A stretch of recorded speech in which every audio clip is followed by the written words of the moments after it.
lafaz sholat itu disandarkan kepada malaikat. Seperti dalam sebuah hadis yang terdapat di dalam kitab Komik Tughyan, idza sallamal muslimu alal muslim faradda alaihi salam shollat alaihi malaikatu sab'ina marratan.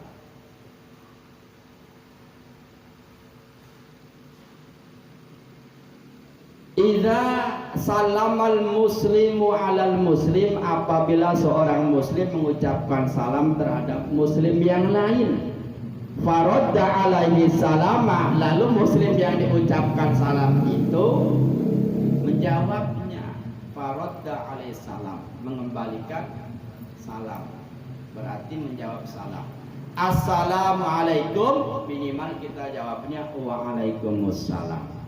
Tapi ya, alangkah bagusnya kita tambahin assalamualaikum, kita jawab waalaikumsalam warahmatullah. Meskipun ada dalil dari Al-Quran, wa idza khayyitum bi tahiyyatin fahayu bi ahsani minha, atau membalikan seasalnya semodalnya, tapi lebih bagus ditambahin gitu. Jadi assalamualaikum kita jawab waalaikumsalam warahmatullah, itu lebih baiknya ya. Paling tidak semodalnya dikembalikan. Assalamualaikum kita jawab waalaikumsalam, itu namanya semodalnya. Tapi bagusnya kita lebihkan kalau kita membalas, ya membalas kebaikan ya. Assalamualaikum kita jawab waalaikumsalam warahmatullah.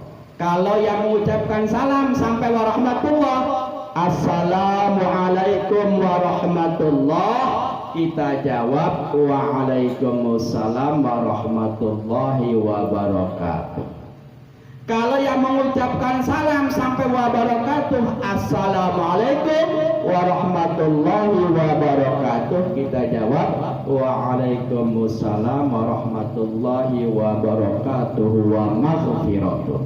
Kalau yang mengucapkan salam sampai wa maghfiratuh, assalamualaikum warahmatullahi wabarakatuh wa maghfiratuh, kita jawab waalaikumsalam warahmatullahi wabarakatuh wa maghfiratuh wa ridwanuh. Kalau ada lagi tambahan, wah kita capek, udah stop sampai segitu aja, udah kepanjangan ya. Iya, kepanjangan nanti.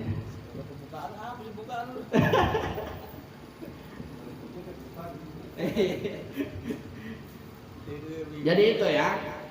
Jadi apabila seorang muslim mengucapkan salam terhadap muslim yang lain, kemudian membalas salam dari muslim yang mengucapkan salam tersebut, sholat alaihil malaikatu, maka memohonkan ampun terhadap seorang muslim al malaikatu, para malaikat. Jadi lafaz sholat di situ artinya memohonkan ampun. Ini kalau kita tidak ya kumpul-kumpul ngaji nanti bingung, karena bacaan sholawat itu lafaznya sama sholat. Ya kan begitu. Yang ketiga, sholat itu diartikan dengan doa apabila lafaz sholat diisnadkan kepada orang yang melaksanakan sholat itu sendiri. Sholal musolli, berdoa orang yang sholat. Makanya kita ya harus mengerti ini pengertian sholat. Nah, pengertian sholat kalau ditinjau dari segi lughat dan segi istilah, ya, pengertian sholat kalau ditinjau dari pengertian lughat, as-sholatu fil lughati ad-du'a. Sholat secara bahasa artinya doa, bukan berarti sholat itu berdoa saja. Secara bahasa artinya doa.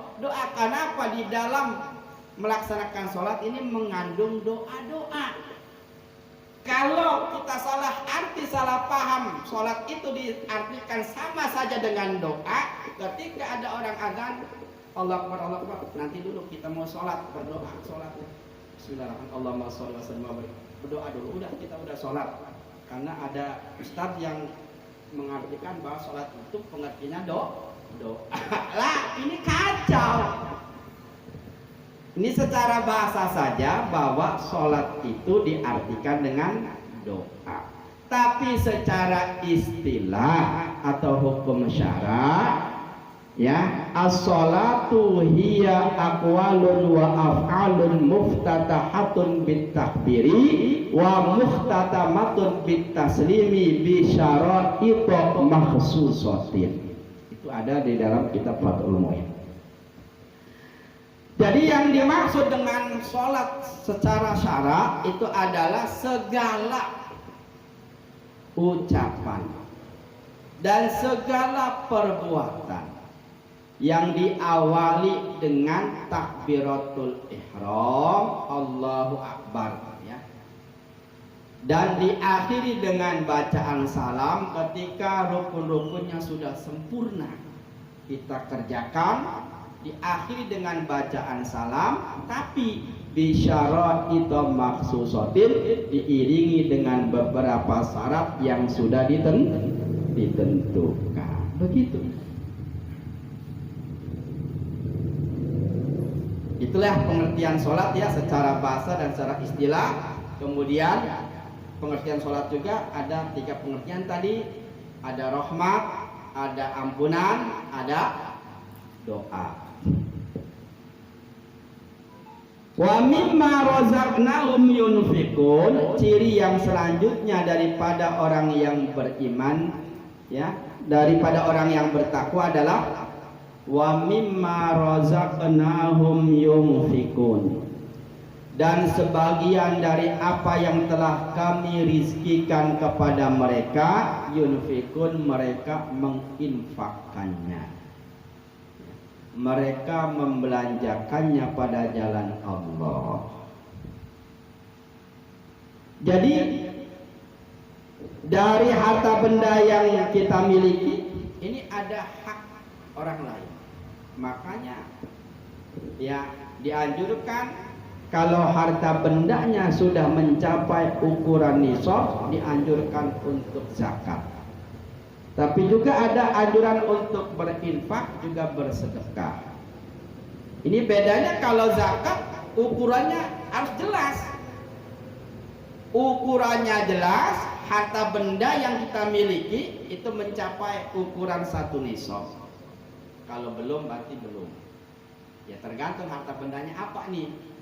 Kan ada zakat itu, ada zakat hewan ternak, ada zakat apa lagi? Perdagangan, ada zakat tanaman padi dan lain sebagainya. Tergantung nisabnya juga berbeda-beda. Dan begitu. Ada juga nisab daripada harta benda berupa emas dan perak, juga ada ukurannya. Dan yang kita keluarkan juga ada ukurannya. Kalau orang memiliki simpanan emas sekian, maka zakatnya sekian, harus pas dan diberikan kepada asnaf yang 8 itu, yang tertentu juga. Berbeda dengan sedekah biasa. Kalau sedekah mah ya bukan zakat, di luar zakat. Ya kita pengen sedekah, ukurannya bisa kecil bisa besar, diberikan bebas kepada siapa saja. Ya itu ya. Jadi wa mimma razaqnahum yunfikun, dan sebagian, ini mimnya min tabid, asalnya min kemudian ada ma, berhubung idgham, jadi huruf mimnya apa, huruf nunnya itu dibuang, jadi dimasukkan langsung ke huruf mim berikutnya, mimma. Dan sebagian daripada apa yang telah kami rizkikan kepada mereka, yang telah kami rizkikan kepada mereka, mereka menginfakkan. Jadi ciri-ciri orang yang bertakwa selalu berinfak. Ay mimma a'tainahum minal amwal, yatasaddaquna li ta'atillah ta'ala, yakni dari apa-apa yang telah kami berikan kepada mereka, mereka orang-orang yang bertakwa, minal amwali dari harta benda, yatasaddaquna li ta'atillah, mereka bersedekah, mensedekahkan untuk taat kepada Allah. Jadi harta benda yang bermanfaat itu harta benda yang dijalankan untuk taat kepada Allah. Inilah harta benda yang membantu kita untuk menuju pada surganya Allah. Ya, Masya Allah. Ini di ta'lim kita luar biasa. Ada minumannya, nanti ada nasi apa itu? Nasi uduknya ini kan. Karena yakin ya, bahwa itulah harta benda yang bermanfaat. Ma indakum yanfad wa ma indallahi baq.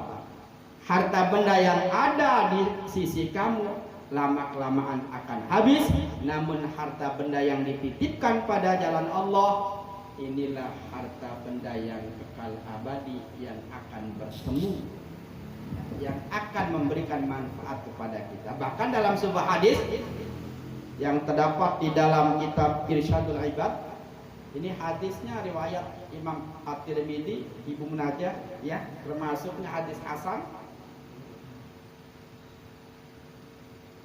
Innamal mu'minu yastadillu fi dhilli shadaqati. Sesungguhnya orang yang beriman nanti akan bernaung pada hari kiamat di bawah naungan sedekahnya. Begitu. Maka orang yang percaya, orang yang bertakwa tidak sayang-sayang bersedekah pada jalan Allah untuk syiar agama Islam. Kenapa? Kalau tidak ada yang bersedekah, acara apapun macet, Pak. Betul nggak? Orang kaya seambrek-ambrek tapi tidak mau sedekah, acara apapun macet. Pengajian macet, usaha macet, pembangunan masjid macet, kalau nggak ada yang sedekah. Oleh karena itu, ayo bersedekah. Bisnis pun macet. Makanya dalam sebuah hadis lagi nih, mangkana lahu ilmun falyatasaddaq bi ilmi. Barang siapa yang memiliki ilmu, ayo bersedekah dengan ilmunya. Yakni disampaikan kepada orang lain. Wa man kana lahu malun falyatasaddaq bimali. Dan barang siapa yang memiliki harta benda, maka hendaklah bersedekah dengan harta bendanya. Nah, ini orangnya sudah berilmu, kaya lagi, jadi sedekahnya double, dengan ilmunya, dengan harta bendanya, kemudian dengan tenaganya. Nah, bagaimana orang yang mau bersedekah dengan ilmunya tidak punya, mau bersedekah dengan harta bendanya pun tidak, gablek misalnya tidak punya. Nah, berarti bersedekah dengan tenaga dan doa. Begitu. Jadi tergantung apa kemampuan kita masing-masing.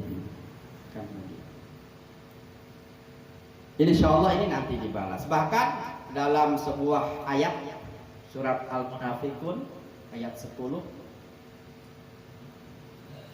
ini seseorang yang sudah meninggal dunia, Pak, menyesal, pengen dikembalikan di alam dunia.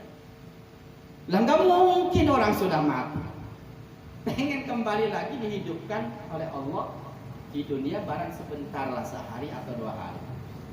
Wa anfiqu mimma razaqnakum min qabli ayyatiya ahadakumul maut fayaqula rabbi laula akhartani ila ajalin qarib fa asaddaqa wa akum minas sholihin. Wa anfiqu, dan infakkanlah, mimma razaqnakum, dari apa-apa yang sudah kami rizkikan terhadap kamu, min qabli ayatiya ahadakumul maut, sebelum kematian menjemput kamu. Nah, orang yang sudah mati dalam kubur berkata, Rabbi laula akhartani, ya Tuhanku, seandainya engkau tangguhkan umurku, tidak mati sekarang, matinya nanti. Ini orang yang ada dalam kubur bicara begitu.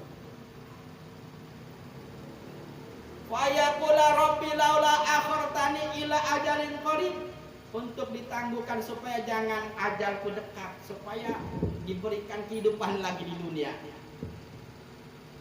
Fa asaddaqa wa akum minas solihin, tujuannya kalau dihidupkan kembali ke alam dunia, fa asaddaqa, aku akan bersedekah, wa akum minas solihin, supaya aku termasuk dari orang-orang yang soleh. Luar biasa. Jadi orang yang ada dalam kubur menyesal sewaktu kalau hidupnya di dunia tidak bersedekah. Tuh, jadi ya, kita giatkan nih ya, acara apapun yang berupa ketaatan kepada Allah ya, kebaikan, mari kita sama-sama bersedekah, insya Allah akan berjalan lancar. Masya Allah. Kita lanjutkan ya sampai ayat 5 ya. Masya Allah. Masih siap ini? Ini insya Allah ya. Ini tadinya kan ngomong sampai ayat 5 nih. Kita percepat. Walladzina yu'minuna bima unzila ilaika minal Qur'an. Ciri orang yang bertakwa selanjutnya adalah, dan orang-orang yang beriman mempercayai bima unzila ilaika, dengan apa yang telah diturunkan terhadap kamu, yakni Al-Quran. Jadi orang yang beriman itu percaya terhadap Al-Quran, bahwa Al-Quran itu adalah diturunkan kepada Nabi kita Nabi Muhammad Sallallahu Alaihi Wasallam. Jumlah kitab yang diturunkan Allah itu ada 104. Yang 104 yang wajib kita ketahui ada 4 yang perlu kita ingat. Yang 100-nya kita ya susah ngapalnya. Ya. Ada 4. Kitab Taurat diturunkan kepada Nabi Musa. Kitab Zabur diturunkan kepada Nabi Daud. Kitab Injil diturunkan kepada Nabi Isa. Dan kitab Al-Quran diturunkan kepada Nabi kita Nabi Muhammad Sallallahu Alaihi Wasallam. Kitab yang 3 itu kita cukup tahu saja udah. Dari 4 kitab ini ya, yang perlu kita ingat-ingat, yang harus kita baca, yang kita harus amalkan, cukup kitab Al-Quran saja. Yang lain cukup percaya. Al-Quran sudah. Masya Allah, makanya Al-Quran ini luar biasa ya, sebagai obat juga, sebagai penyembuh juga, sebagai penenang hati juga. Wa nunazzilu minal Qur'ani ma huwa syifaa'u wa rahmatul lil mu'minin. Dan kami turunkan minal Qur'ani, dari Al-Quran, wa nunazzilu minal Qur'ani ma huwa syifaa'un, bahwa apa-apa yang terdapat dalam Al-Quran itu bisa menyembuhkan. Ya, makanya kan ada orang kesurupan dibacain Al-Quran, ada orang yang panas minta air putihnya dibacain Al-Quran. Makanya kalau ulama, kalau kiai, penyakitnya apapun macam-macam, obatnya satu, air putih dibacain Al-Quran. Mau penyakitnya encok, mau penyakitnya apa, udah pokoknya dengan kiai, dengan ustadz, obatnya air putih dibacain Al-Quran. Karena apa? Yakin tadi, wa nunazzilu minal Qur'ani ma huwa syifaa'u wa rahmatul lil mu'minin. Cuma ya kalau terserah mah sambil baca Al-Quran sambil diurut telakan begitu ya, jangan dibaca Al-Quran doang, sambil diurut sambil dibacain Al-Quran biar sembuh, kan begitu. Nah terus ciri yang selanjutnya, wa ma unzila min qablika, dan mempercayai apa yang telah diturunkan berupa kitab min qablika, dari sebelum kamu Muhammad, yakni kitab sebelum Al-Quran diturunkan. Allah sudah menurunkan kitab-kitab, di antaranya adalah tadi kitab Taurat, Zabur dan Injil. Kita harus percaya Tapi dari 4 kitab itu cukup satu, Al-Quran udah yang kita pegang. Kemudian wabil akhirati hum yuqinun. Ciri daripada orang yang bertakwa selanjutnya adalah dengan akhirat mereka yakin, seyakin-yakinnya bahwa kehidupan akhirat itu ada dan kekal abadi. Kekal abadi. Ternyata setelah dipahami, kita semua ini akan mengalami, ya, manusia itu 5 alam yang sudah dialami oleh kita. Berapa itu? Pertama, alam arwah. Alam arwah itu adalah alam di mana kita sebelum ada di alam rahim, di rahim ibu kita masing-masing. Jadi ruh kita sudah ada sebelum kita fisiknya ada. Itu namanya alam arwah. Cuma ya, untuk tentang arwah ini ya kebanyakan kita tidak tahu. Oleh karena itu Allah urusan. Tapi kita yakin. Kemudian yang kedua, alam rahim. Nah, kita sudah lalui itu alam rahim, alam arwah, alam rahim. Kita kurang lebih 9 bulan 10 hari ada di rahim ibu kita masing-masing. Itu secara umumnya ya. Ada yang 6 bulan, 7 bulan, ada yang bahkan 4 tahun ada. Di dalam kandungan ada. Ulama dulu ada 4 tahun di dalam kandungan. Masya Allah. Nah, sekarang kalau di kandungan itu usia 4 tahun, pas dilahirkan ada kumisnya mungkin ya. Bagus, ada kumisnya ya. Bisa begitu ya Pak ya. Jadi yakin tuh bahwa kehidupan akhirat itu ada. Aywahum yusaddiquna bima fil akhirat. Yakni mereka mempercayai dengan apa-apa yang terdapat di alam akhirat. Minal ba'thi, termasuk dari kebangkitan alam kubur. Pak, sewaktu Sayyidina Utsman bin Affan diceritakan tentang neraka, Sayyidina Utsman tidak bersedih. Kata Rasul bahwa orang-orang yang ada di neraka itu disiksa, kemudian fisiknya hancur lebur. Hancur leburnya tidak berakhir, sambung kembali, neraka kembali, dihajar lagi terus-terusan begitu. Sayyidina Utsman bin Affan tidak bersedih. Kemudian Rasulullah menceritakan tentang terjadinya kiamat. Terjadinya kiamat, dunia hancur binasa. Ya, hotel-hotel, gedung-gedung yang tinggi, gunung-gunung semuanya hancur binasa. Terjadinya kiamat. Orang-orang pada ketakutan, bahkan mati. Sayyidina Utsman tidak bersedih. Namun ketika Rasulullah menceritakan tentang keadaan alam kubur, baru Sayyidina Utsman bin Affan menangis. Ini ada di dalam kitab Al-Mawa'idul Usburiyah. Setelah itu ditanya, ya Amirul Mukminin, wahai pemimpinnya orang-orang mukmin, kenapa ketika Rasulullah menceritakan tentang neraka engkau tidak menangis? Rasulullah menceritakan tentang kiamat engkau tidak menangis, sedangkan ketika Rasulullah menceritakan tentang alam kubur engkau menangis dengan bersedih. Ya, engkau menangis begitu sedihnya. Kenapa bisa begitu? Lalu dijawab oleh Sayyidina Utsman, Rasulullah menceritakan tentang neraka bahwa penduduk neraka disiksa. Saya tidak bersedih. Kenapa? Karena di neraka bareng-bareng ada orang lain.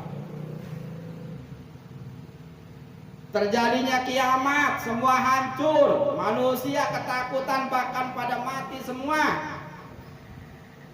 Tidak bersedih karena kita bareng-bareng. Tapi ketika kita di alam kubur sendirian, kuntu wahidan fil qabr. Saya sendirian di alam kubur. Kalau kita sendirian di alam kubur, nah kita tidak bisa berbuat apa-apa. Oleh karena itu, di dalam sebuah hadis yang terdapat di dalam kitab Nasha'ihul Ibad, juga terdapat dalam kitab Nihayatul Zen, mal mayyitu fi qabrihi kal ghari illa kal ghariqil mutaghaw. Tidaklah seorang yang sudah mati yang berada di alam kubur illa, terkecuali kal ghariqil mutaghawis, bagaikan orang yang tenggelam yang membutuhkan pertolongan. Nah, ini termasuk kita harus ngandel percaya terhadap hal yang gaib. Bahwa di dalam kubur itu ada siksa kubur, juga ada kenikmatan alam kubur. Yang tadiru da'watan min abih wa akhi wa ummi dan lain sebagainya. Mereka mayit yang ada di dalam kubur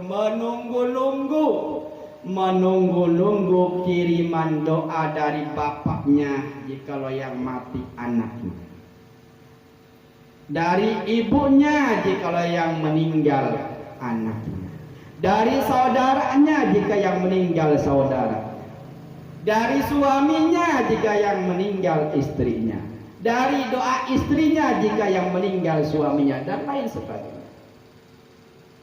Ini ternyata menunggu doa. Makanya nih, kalau kita punya keluarga yang sudah meninggal dunia, ayo jangan lupa-lupa. Setiap waktu kita doakan. Habis sholat kita doakan. Kita baca Al-Quran, pahalanya dihadiahkan kepada yang sudah meninggal dunia. Ayo kita lakukan. Supaya apa? Supaya ada dispensasi, ada keringanan. Kalau menghilangkan total itu urusan Allah. Yang terpenting kita apa? Mendoakan. Nyampe tidak? Nyampe. Kalau ada yang tidak percaya, wah pahalanya tidak nyampe. Coba dicobain dulu lah. Nanti kita kirim Fatihah bareng-bareng. Nyampe kagak gitu ya. Ya itu saja ya. Satu ayat lagi. Ulaika ala hudam mir rabbihim wa ulaika humul muflihun. Mereka itulah yakni orang-orang yang tadi percaya kepada yang gaib, mendirikan sholat, menginfakkan harta bendanya, percaya kepada alam akhirat. Ala hudam mir rabbihim, mereka berada pada petunjuk dari Tuhan mereka, yakni Allah. Wa ulaika humul muflihun, dan mereka itulah termasuk orang-orang yang berbahagia. Aina juna minas sukhti wal adabi, yakni semuanya selamat dari kemurkaan dan siksa, yakni wahum ashabu Muhammadin sallallahu alaihi wasallam, dan mereka itulah termasuk sahabat-sahabat Nabi kita Nabi Muhammad sallallahu alaihi wasallam. Jadi ciri-ciri daripada orang yang bertakwa, di mana Al-Quran ini merupakan petunjuk terhadap orang-orang yang bertakwa.